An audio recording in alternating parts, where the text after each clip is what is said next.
Duniani kuna aina mbalimbali za wadudu, wakiwemo siafu, mende, vipepeo, senene na wengine wengi. Lakini kumbuka kwamba kutokana na wadudu hao wanaovutia katika mazingira, kuna baadhi ya makabila ambao hutumia wadudu hao kama chakula au kitoweo. Lakini kwa siku ya leo tutazungumzia viumbe wadogo ambao huja na baraka za mvua, viumbe wanaosheheni siri, utajiri wa asili na hata ladha ya kipekee mezani. Na si wengine bali ni wadudu aina ya kumbikumbi. Wadudu hawa hujitokeza hasa wakati wa mvua za kwanza, wakiwa wamejikusanya kwa maelfu wakipaa angani kuelekea kwenye mwanga.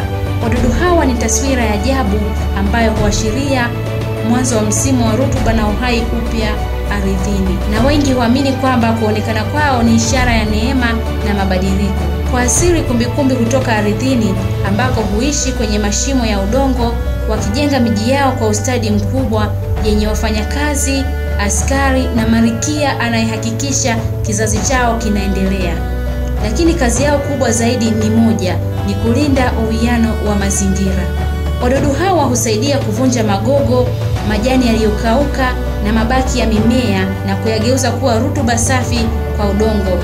Bila kumbikumbi, ardhi yetu ingekuwa maskini na ngumu kustawisha mimea. Katika jamii nyingi za Kiafrika, hasa hapa Tanzania, kumbikumbi si wadudu wa kupuuzwa, ni kitoweo cha heshima hasa vijijini. Kwa makabila kama Wachaga, Wanyakyusa, Waha na hata Wagogo, wote wana njia zao za kipekee za kuandaa wadudu hawa. Wengine huwachoma juu ya moto hadi wanapokuwa wa dhahabu. Wengine huwakaanga kwa mafuta kidogo au kuwapika kwa chumvi na kitunguu, na harufu yake inasisimua. Lakini zaidi ya ladha, wadudu aina ya kumbikumbi ni chanzo kikubwa cha protini na mafuta ya asili. Wataalamu wa afya wanasema gramu moja ya kumbikumbi inaweza kuwa virutubisho zaidi kuliko nyama ya ng'ombe au nyama ya kuku. Hivyo kula kumbikumbi si desturi tu, ni afya na lishe ya asili.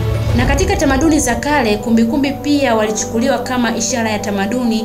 Wakati wa mvua inapoanza na kumbikumbi wanapojitokeza, wazee walisema mvua imekubali kuja, ardhi imeamka na maisha mapya yameanza. Msikilizaji, kila unapoona wadudu aina ya kumbikumbi wakiruka usiku, usiwadharau. Wao ni wajenzi wa dunia, walinzi wa mazingira na hata kitoweo cha asili kilichobarikiwa na maumbile. Na ni viumbe wadogo wenye nafasi kubwa katika maisha ya binadamu. Na kwa maoni zaidi tuambie kwenye comment. Ulikuwa nami Lea Ibrahim.